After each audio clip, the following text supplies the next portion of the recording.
الرحمن الرحیم. تمام دیکھنے اور سننے والوں کو میری طرف سے السلام علیکم. آج کی چند چیدہ خبروں کے ساتھ آپ کی خدمت میں حاضر. سب سے پہلے بات کرتے ہیں جی کہ عمران خان صاحب کی موضوع عدلیہ کے اندر حاضری ہے اور 28 تاریخ اس کے لیے مقرر کی گئی ہے. تو اس کے اوپر پاکستان تحریک انصاف نے اس نے اعلان کیا تھا کہ پاکستان کے تحریک انصاف کے کارکن، ورکر، سپورٹر، یہ سب لوگ جو ہے وہ عدالت پہنچیں گے. لیکن جب عمران خان صاحب سے مشورہ کیا گیا، بیرسٹر علی ظفر صاحب اور دیگر جو وکلاء ہیں انہوں نے مشورہ کیا، تو اس کے اوپر بڑے غور و خوض کے بعد انہوں نے یہ فیصلہ کیا اور تمام کارکنان کو منع کر دیا. اس کی وجہ کہ آپ کو مریم اورنگزیب صاحبہ کا ایک بیان یاد ہوگا جس کے اندر انہوں نے کہا تھا، جب پاکستان تحریک انصاف کال دے رہی تھی تو اس وقت کچھ ایسا ہی بیان دیا تھا کہ ایک اور 9 مئی والی واقعات کی طرف یہ لوگ جا رہے ہیں.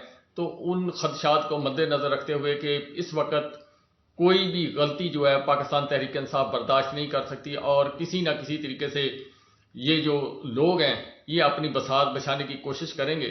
جو سٹیٹمنٹ پارٹی پالیسی تھی اس کے مطابق جو بیرسٹر گوہر صاحب نے بیان کیا تھا اس کے مطابق ہم نے بھی یہ کیا تھا، لیکن یہ خدشات موجود تھے اور اس کو مد نظر رکھتے ہوئے بیرسٹر علی ظفر صاحب نے 2-3 باتیں جو ہیں وہ کل عمران خان صاحب سے ملاقات ہوئی اور اس کے بعد کلیئر کر دی. ایک بات انہوں نے یہ کلیئر کر دی کہ 28 تاریخ جو ہے اس دن کوئی بھی کارکن، ووٹر، سپورٹر موضوع عدلیہ کے اندر عمران خان صاحب کے استقبال کے لیے نہیں آئے گا.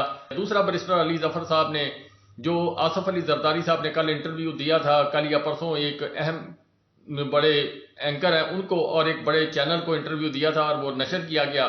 اس میں چند ایک باتیں جو ہے انہوں نے کچھ بلاول بھٹو صاحب کے متعلق کی تھیں اور ایک بات انہوں نے پاکستان تحریک انصاف کے متعلق کہی تھی کہ پاکستان تحریک انصاف جو ہے وہ بیک ڈور چینلز پر ہمارے ساتھ رابطہ کر رہی ہے. عمران خان صاحب نے کیٹاگوریکلی جو ہے وہ اس کے اوپر نو بولا. انہوں نے کہا جی کہ نہ میں نے، نہ میری پارٹی نے، پاکستان تحریک انصاف نے کسی بھی صورت سیٹ ایڈجسٹمنٹ کا پاکستان پیپل پارٹی سے ذکر کیا، نہ اور کوئی بندہ جو ہے راؤنڈ دا وکٹ جو چل کر وہ ان کے ساتھ رابطہ کرنے کی کوشش کی ہے. عمران خان صاحب کہتے ہیں کہ میرا نظریہ، میرا جو چیز تھی جس کے اوپر میں اٹل کھڑا ہوں، میں کس طریقے سے ان لوگوں کے ساتھ جو ہے وہ کمپرومائز کروں گا. لہٰذا انہوں نے اس بات کو ردی کی ٹوکری کے اندر پھینکا اور کہا کہ شکریہ ان کا، انہوں نے میسج دیا، لیکن نہ زرداری صاحب نہ کسی اور پارٹی سے ابھی میری کوئی ایسی سیٹ ایڈجسٹمنٹ یا کی جائے. ہاں، جو پارٹیاں نیوٹرل رہی ہیں ان کے ساتھ میں شاید کو جو بات چیت کر لوں. یہ علی ظفر صاحب نے پیغام دیا. پاکستان تحریک انصاف کو چھوڑ کر جانے والے لوگ جو ہیں، اب وہ بھی جو حالات و واقعات جو سروے آ رہے ہیں اس کے تحت وہ بھی پریشان ہو کر اب دوبارہ چاہ رہے ہیں کہ پرانی تنخواہ کے اوپر عمران خان صاحب کے ساتھ کمپرومائز کیا جائے. اس میں سب سے بڑا جو نام ہے وہ اختر مینگل صاحب کا ابھی تک آ رہا ہے کہ انہوں نے ادھنکار جی کے عارف علوی صاحب نے جو کہا تھا کہ عمران خان صاحب نہ کرپٹ ہے، نہ ان کے اندر کوئی ایسی بات ہے، وہ ایک ایماندار شخص ہے. کہتے ہیں یہ بات میرے دل کو لگتی ہے کہ جو کچھ ان کے ساتھ عدالتوں کے اندر، جو جیل کے اندر کیا گیا اور اللہ تعالیٰ ان کو سرخرو کرتا جا رہا ہے، تو یہ چیز اختر مینگل صاحب نے حالات و واقعات دیکھتے ہوئے انہوں نے اس بات کا کہا ہے کہ ہم غیر مشروط طور پر پاکستان تحریک انصاف کے ساتھ جو کمپرومائز کرنا چاہتے ہیں. آنے والے دنوں کے اندر بہت ساری اور جو لوگ ہیں وہ پاکستان تحریک انصاف کے ساتھ رابطہ کریں. میں اس کی وجہ بتاتا ہوں. میرے شہر کے ایک بڑا نامی گرامی جو شخصیت ہے، انٹرنیشنل شخصیت ہے، جو کبھی پاکستان تحریک انصاف میں ہوا کرتی تھی، پھر وہ سب سے پہلے چھلانگ لگانے والوں میں وہی لوگ جو تھے وہ گئے تھے. اب جو سروے آ رہے ہیں، جو حالات و واقعات آ رہے ہیں، لوگوں کا رد عمل دیکھ کر وہ لوگ جو ہے اب وہ جناب عمران خان صاحب سے دوبارہ رابطہ کرنے کی کوشش کر رہے ہیں. کیا عمران خان صاحب ان کو دوبارہ پارٹی کے اندر لیں گے؟ لیکن مجھے جہاں تک مجھے یقین ہے کہ عمران خان صاحب انہی لوگوں کو لیں گے جو مجبوری کے اندر گئے ہیں، جن کے اوپر جبر ہوا، تشدد ہوا اور اس کے بعد پھر انہوں نے مجبوراً جو ہے پریس کانفرنسیں کی. ان میں سے شاید کچھ لوگوں کو عمران خان صاحب جو ہیں وہ اپنی پارٹی کے اندر واپس لے لیں. عمران خان صاحب نے واپسی کا دروازہ ان سب لوگوں کے لیے بند کیا ہوا ہے. لوگ اپنا ایک بیانیہ بنانے کی طرف جا رہے ہیں، یعنی جو چھوڑ کر گئے، جن کے اوپر نہ دباؤ تھا، نہ کوئی کیس تھا، وہ لوگ بھی پریس کانفرنس ڈرتے ہوئے کر گئے. اور کچھ لوگ جو ہیں جنہوں نے پہلے جو ہے وہ سب سے پہلے جو سازش کے اندر شریک تھے اور وہ لوگ چلے گئے. اب میری بات میرے شہر والے لوگ جو ہیں وہ سمجھ جائیں گے. عمران خان صاحب کا ایک تو کیس وہ خارج ہوا جی، وہ نکاح نامے والا کیس جو ہے وہ اب تقریباً ردی کی ٹوکری کے اندر چلا گیا. سائفر کیس وہ بھی اب تقریباً اپنی موت آپ مر رہا ہے. اسی طرح تو جو القادر ٹرسٹ ہے وہ بھی اپنا چلا گیا جی. کل کا مشرق بینک کا سٹیٹمنٹ آنے کے بعد اور سپریم کورٹ کے پیسے تقسیم کرنے کے بعد وہ بھی اللہ تعالیٰ کے فضل سے وہ بھی اپنی واپسی کی طرف چلا گیا. یہ سارے کام اللہ تعالیٰ کی طرف سے ہو رہے ہیں. مگر دوسری طرف جو ہے 9 مئی کے واقعات کے اوپر جناب عمران خان صاحب کو فیصل آباد کے اندر اور دوسری تیسری جگہ کے اوپر نامزد کر کے اب انویسٹیگیشن ٹیمیں جو ہیں جو JIT بنائی گئی ہیں وہ اڈیالہ جیل کے اندر عمران خان صاحب کے ساتھ انویسٹیگیشن کر رہے ہیں. عمران خان صاحب اس کے اوپر جو بات چیت ان سے کر رہے ہیں یا اپنے دلائل دے رہے ہیں. حالانکہ جب عمران خان صاحب کو اٹھایا گیا تھا اور نیب نے وہ سارا کاروبار کیا تھا، اس کے بعد معزز ہائی کورٹ اسلام آباد نے اس کو جائز قرار دیا، پھر معزز سپریم کورٹ نے اس کو غیر آئینی غیر قانونی وہ رد عمل کو قرار دیا تھا. تو یہ بھی اللہ کے فضل سے کوئی وقت آئے گا جب یہ معاملات جو ہے وہ سیدھے ہو جائیں گے. لیکن اس وقت تک جو بھی فیصلہ معزز عدلیہ کے اندر جا رہا ہے جی وہ فیصلہ محفوظ ہوتا جا رہا ہے. وہ جس وقت تک عمران خان صاحب کو زیر حراست رکھنا یا جب تک وہ فیصلے جو ہے وہ محفوظ رہیں گے، پھر الماریوں سے فائلیں نکلیں گی اور اچانک آنن فانن آپ دیکھیں گے عمران خان صاحب کو ریلیف ملنا شروع ہو جائے گا. اس کی کچھ وجوہات ہیں. ایک تو وہ جو امریکن جو وفد تھا اس کی ملاقات کی اب تصدیق کچھ نہ کچھ ہوتی جا رہی ہے. وائٹ ہاؤس کے ترجمان ہیں ان سے بھی سوال کیا گیا تو اس کے اوپر انہوں نے کہا جی کہ یہ پاکستان کا اور پاکستان میں رہنے والے امریکی سفیر کا معاملہ ہے، یعنی انہوں نے نہ ہاں کی نہ کی. اور اسی طرح دوسرے جو چینلز ہیں جو سفارتی تعلقات کے ساتھ یعنی امبیسڈر صاحب سے جب بات پوچھا گیا تو انہوں نے بھی خاموشی اختیار کی، اس کے اوپر کوئی بات نہیں کی. یعنی وہ بات سچ ثابت ہو رہی جو پرویز الہی صاحب نے خبر دی تھی کہ IMF جو اس کا شاید کوئی نمائندے گئے ہیں اور اس کے علاوہ امریکن وفد جو ہے وہ ملا ہے جس دن یہ سارے جاتی عمرہ اور یوسف رضا گیلانی صاحب اور جناب آصف علی زرداری صاحب، مولانا فضل الرحمان صاحب، جہانگیر ترین صاحب سے جب یہ لوگ ملاقات کی ہے، ان سب کا نقطہ نظر لینے کے بعد پھر انہوں نے ایک سروے کروایا امریکہ نے. اس سروے کے تحت پاکستان تحریک انصاف کی مقبولیت 91% سے بھی بڑھ کر آگے چلی گئی ہے. اور اس کے بعد عمران خان صاحب سے پھر امریکن جو ہیں وہ انہوں نے رابطہ کیا. اس کی وجہ 6 سینیٹر ہیں جو امریکن سینٹ کے لوگ ہیں، انہوں نے میں نے آپ کو ویڈیو کے اندر بتایا تھا کہ انہوں نے پراپر فورم کے اوپر اپنے سینٹ کے اندر یہ بات اٹھائی ہے کہ جو کچھ پاکستان کے اندر ہو رہا ہے، جو ٹرائل ہو رہے ہیں، جو پاکستان کے اندر گمشدگیاں ہو رہی ہیں، جو پاکستان کے اندر جبر تشدد کا نظام ہے، یہ ایک سوال ہے. اور پاکستان اور امریکہ کے تعلقات اس وقت دوری کا شکار صرف اس وجہ سے ہیں کہ یہ جو لوگ ہیں PDM کے لوگ، یہ وہاں کی عوام یہ سمجھتی ہے کہ امریکن جو ہے ان کو پیچھے سے بیک اپ کر رہے ہیں اور پاکستانی عوام جو ہے وہ عمران خان صاحب کے ساتھ کھڑی ہوئی، جس کی وجہ سے پاکستان کی عوام اور امریکہ کے جو دوریاں وہ بڑھ رہی ہیں اور پاکستان کی عوام کا ٹلٹ جو ہے وہ چائنا کی طرف جا رہا ہے. جو سینٹ کے اندر جو بل پیش کیا تھا اس کے اندر کہا تھا، پھر انہوں نے کہا تھا کہ یہ جو نظام چل رہا ہے اس کے اوپر پابندی لگائی جائے.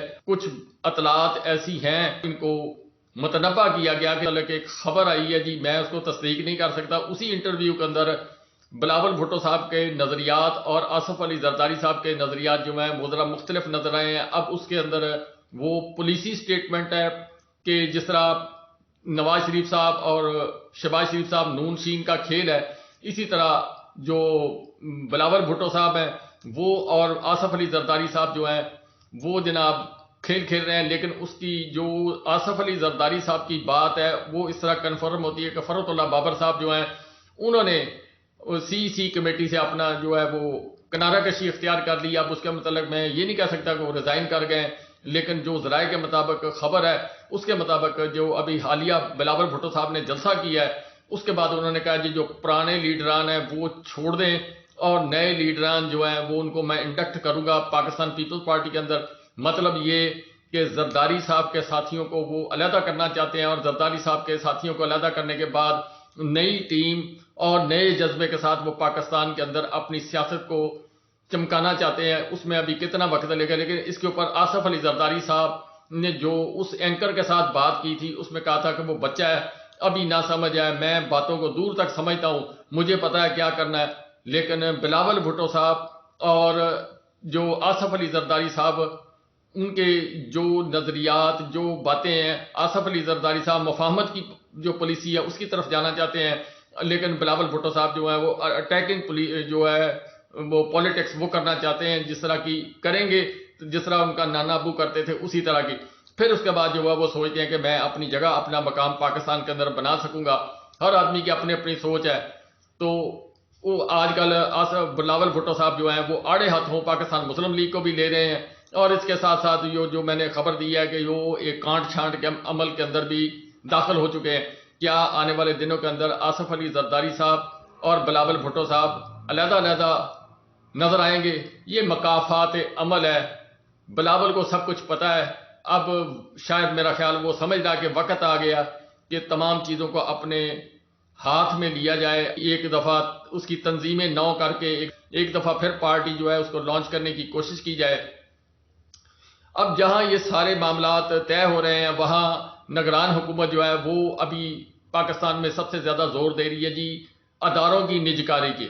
اداروں میں سب سے بڑا ادارہ پی آئی اے کو کی نجکاری کرنا چاہتے. یہ خواب جو پچھلی حکومت تھی اس کا بھی تھا کہ ہم نجکاری کریں. اس کے اندر اور کچھ نجکاریاں کرنے کا پروگرام ہے دبئی کے ساتھ، اور کچھ معاملات طے ہوئے ہیں جو یہ کہہ رہے ہیں کچھ بڑی رقم آ رہی ہے. تو وہ معاملات جس طرح پورٹ قاسم دے دی گئی، اسی طرح ایئرپورٹ دے دیے گئے. اب مزید کچھ چیزیں جو ہے کل رات جو خبر آئی ہے ذرائع کے مطابق، اس کے مطابق کچھ چیزیں اور جو ہیں وہ نیلامی کی طرف لے کر جانا چاہتے ہیں. سٹیل مل ان کی ہٹ لسٹ کے اوپر ہے، پی آئی اے ان کی ہٹ لسٹ کے اوپر ہے. اسی طرح اور بڑے جو ادارے ہیں پاکستان کے اندر خسارے والے، ان کو یہ کلوز اپ کرنا چاہتے ہیں. اور اس کے پیچھے جو کہانی ہوتی وہ پوری قوم کو پتہ ہے کس طرح سے نجکاری ہوتی، کس طریقے سے یہ سارے کام ہوتے ہیں. ذرائع کے مطابق جو خبر ہے کہ کاکڑ صاحب جو ہیں ان سے دو وفاقی وزراء نے، جو ذرائع کے مطابق خبر ہے جی، دو وفاقی وزراء نے کہا کہ ہمیں چھٹی دے دی جائے اور ہم لوگ جو ہیں وہ اپنے اپنے حلقوں کے اندر الیکشن آنے والے ہم جا کر کام کرنا چاہیں گے. تو اس کے اوپر کاکڑ صاحب نے کہا کہ آپ خاموشی اختیار کریں، یعنی الیکشن جو ہے ایک سوالیہ نشان ہے، آپ اپنا کام کرتے رہیں. اسی طرح وفاق پنجاب کے اندر جو نگران وزیر اعلیٰ صاحب ہے ان سے بھی 3-4 آدمیوں نے کہا جی کہ ہمیں اجازت دیجیے، ہم اپنے حلقوں کے اندر جا کے عوام کے ساتھ رابطہ کرنا چاہتے ہیں. تو اس پر بھی وہی جواب کاکڑ صاحب والا جو ہے وہ دیا گیا. یعنی اس سے آپ خود اندازہ کر لیں کیوں قاضی فائز عیسیٰ صاحب نے منع کیا ہوا ہے کہ کوئی بندہ جو ہے وہ الیکشن کے متعلق کوئی ایسی بات نہ کرے. عطر من اللہ صاحب جو ہیں انہوں نے بھی کہا تھا کہ یہ فائنل ڈیڈ لائن ہے، اس کے بعد آگے پیچھے نہیں ہوگا. پھر جو 41 صفحات کا انہوں نے جو اضافی نوٹ لکھا ہے وہ نوٹ بھی ایک معنی رکھتا ہے، جس کے اندر عارف علوی صاحب اور یہ نگران حکومتیں جو ہیں ان کے متعلق انہوں نے بہت سارے سوالات اٹھائے. نگران حکومتوں کو عطر من اللہ صاحب کا جو انہوں نے اختلافی نوٹ یا اضافی نوٹ لکھا ہے اس کے اوپر انہوں نے اختلافی تو نہیں کہنا، جو انہوں نے جو اضافی نوٹ لکھا ہے اس کے اوپر اس کے حساب سے تو نگران حکومتیں غیر آئینی غیر قانونی. انہوں نے کہا جی کہ آئین وہی ہے جو 90 دن کے اندر الیکشن والا ہے. بہرحال کہ جی یہ سارے کام ہیں، لیکن ابھی تک کوشچن مارک صرف اس چیز کا ہے. انٹرنیشنل دباؤ جو ہے وہ یہ ہے کہ آپ صاف اور شفاف الیکشن کروائیں، آئی ایم ایف، امریکہ اور دوسرے تیسرے. لیکن اب مجبوری یہ ہے کہ نواز شریف صاحب کو لانا چاہتے ہیں. اور میں نے اتحادیوں کی صورتحال آپ کو بتائی ہے کہ اتحادی جن کو نواز شریف صاحب کے ساتھ جوڑا جا رہا ہے وہی لوگ جو ہیں وہ کہتے ہوئے نظر آ رہے ہیں کہ ہم جناب پاکستان تحریک انصاف کے ساتھ غیر مشروط طور پر الحاق کرنا چاہتے ہیں. نواز شریف صاحب کے لیے زرداری صاحب ایک گلے کی ہڈی، ایم کیو ایم بیچاری ابھی خاموش ہے. وہ آنے والے وقت کے اندر کیا ترم کا پتہ کھیلے گی کیا نہیں کھیلے گی. جماعت اسلامی وہ بھی پاکستان تحریک انصاف کی منتظر ہے. اسی طرح اختر مینگل صاحب جو انہوں نے جواب دیا. پھر جو میں نے اپنے شہر کی بڑی شخصیت کا نام بتایا وہ بھی ویٹنگ لسٹ کے اندر. اس طرح بہت سارے لوگ ہیں جو واپس آنا چاہتے ہیں. حالات و واقعات اور سرویز کے تحت عمران خان صاحب کی جو پاپولیرٹی ہے وہ بڑھتی جا رہی ہے. جہاں پر یہ چیزیں کاؤنٹ کر رہی ہیں وہاں پر انٹرنیشنل اسٹیبلشمنٹ کے کھیل کے اندر چائنا اور امریکہ کی جو جنگ ہے وہ بھی تیز ہو چکی ہے. یعنی پاکستان کے خطے کے اندر امریکہ اپنے پاؤں جمانے کے چکر میں ہے، اور جو اس کے رجیم چینج کا یا جو خرچہ کیا، جو جمع تفریق اس نے کی، اور اس کے بعد افغانستان، ایران اس کے ٹارگٹ پر ہے. یہ ساری چیزیں اس کے اوپر ہے.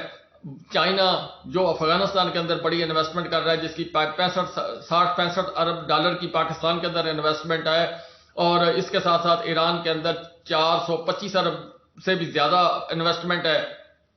اور اس کے آگے سری لنکا یعنی وہ جس طرح بیلٹ اینڈ روڈ انیشیٹو جو ان کا روڈ بیلٹ جو ہے وہ جا رہا ہے اسی کے حساب سے وہ اپنا جو ہے وہ سکیور کر رہا ہے. پاکستان کے حالات کو دیکھتے ہوئے اور مائننگ کا کام جو ہے تیز کر دیا جس کی وجہ سے وہاں پر انویسٹمنٹ بھی کر رہے ہیں, کچھ CCTV کیمریز لگا رہے ہیں تاکہ وہاں پر حالات پر امن اور کنٹرول رکھے جائیں. یہ سارے کام وہ کر رہے ہیں. اور ایک چائنا بھی کود گیا پاکستان کے اندر ان کے امبیسڈر جو سفیر ہیں وہ بھی اور دوسرے تیسرے لوگ جو ہیں وہ بھی ایکٹیو ہیں, وہ اپنے طور پر کام کر رہے ہیں, وہ خاموشی سے کام کرتے ہیں.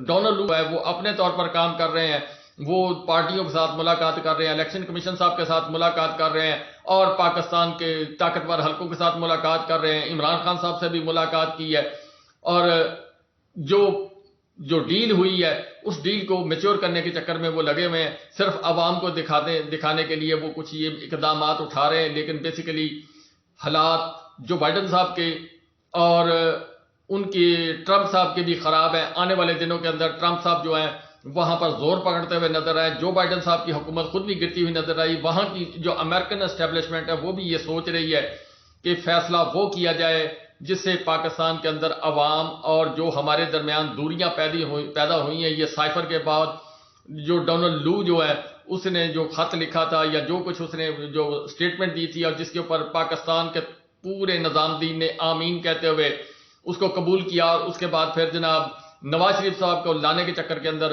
یہ سارا کچھ کیا جا رہا ہے جو ابھی تک ہو رہا ہے.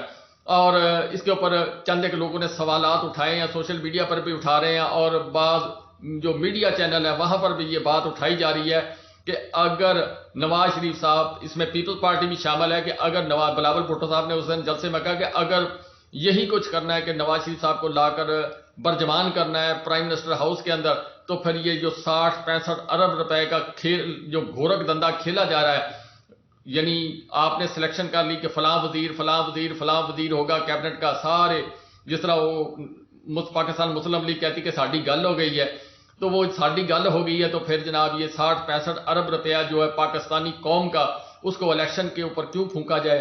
اس سے راہ فراغ اختیار کر کے ایک نوٹیفیکیشن جاری کیا جائے اور ان کی جو پرانی حیثیت تھی, جس طرح پرانے مقدمات ختم ہوئے جب نیب نے رول بیک کر دیا, تمام عدالتی کاروائی جو ہے وہ رول بیک ہو گئی, نیب کے جناب جو کیسز تھے وہ رول بیک ہو گئے, شہباز شریف صاحب کے ہو گئے, حمزہ شہباز شریف صاحب کے ہو گئے, مریم نواز صاحبہ, کیپٹن صفدر صاحب کے ہو گئے, نواز شریف صاحب کے ہو گئے, یہ سارے ہوئے. پاکستان مسلم لیگ کے بڑے بڑے جو لیڈران ہیں ان کے اوپر جو کیسز تھے وہ رول بیک ہو گئے.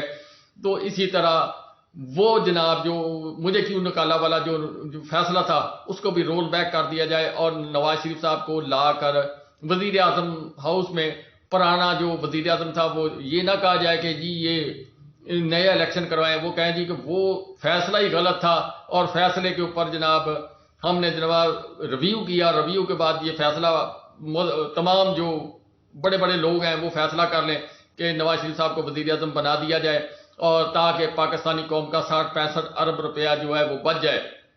باقی جو یہ 18-19 ماہ کے دوران جو پاکستان کے اندر ہوا, جو اس سے پہلے جو حکومت تھی وہ جو کچھ کاوشیں کرتی گئی یا جتنے پیسے وہ چھوڑ کے گئے, جتنا انڈسٹری کو اس نے سپورٹ کیا, جس طریقے سے انڈسٹری پاکستان کی ڈیولپ ہوئی, وہ سارا کچھ, اور اس کے علاوہ جو کسانوں کو فائدہ ہوا, یہ ساری کہانی جو ہے وہ رول بیک ہو گئی ہے. اور آنے والے دنوں کے اندر کوئی ایسا چانس بھی نظر نہیں آ رہا, جس کی وجہ سے نظر آ رہا ہے جو 17 ماہ کے دوران پاکستان کو ڈیمیجز ہوئے ہیں, یعنی خارجہ محاذ پر معاشی میدان کے اندر پاکستان کے کسان, پاکستان کی عوام اور پاکستان کے سیاستدان, اور اس کے علاوہ پاکستانی عوام پر جبر تشدد کے ذریعے جو فیصلہ نافذ کرنے کی وجہ سے جو پاکستان کا معاشی نظام بگڑا ہے, پیسہ بینک یعنی پاکستان اوورسیز پاکستانیوں کا پیسہ وہ بھی رک گیا, اس کے علاوہ ریزرو ختم ہو گئے, اس کے علاوہ جناب پاکستان کے ساتھ میں انویسٹمنٹ کوئی نہیں آ رہی, ایون کہ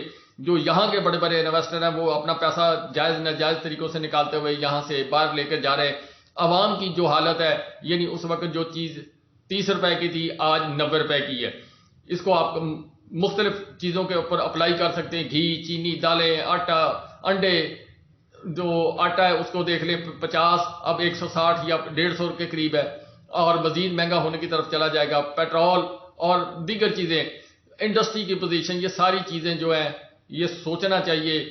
اور ہم کیا کر رہے ہیں جی کہ ہم اپنی ضد کی وجہ سے ایک شخص کو لانے کے چکر کے اندر یہ سارا کچھ جو نظام ہے اس کو تباہ کر رہے ہیں. عوام کو مینٹلی طور پر تباہ کر رہے ہیں. عوام کی زندگیوں کے ساتھ پریشانی کے اندر آدمی ٹینشن کا شکار ہوتا ہے.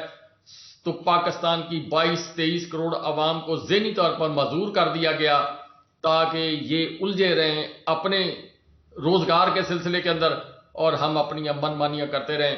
بہرحال کہ جی یہ چند خبریں جو میں نے آپ کو دی ہیں، باقی اگلی خبروں کے اندر پھر حاضری دوں گا جی.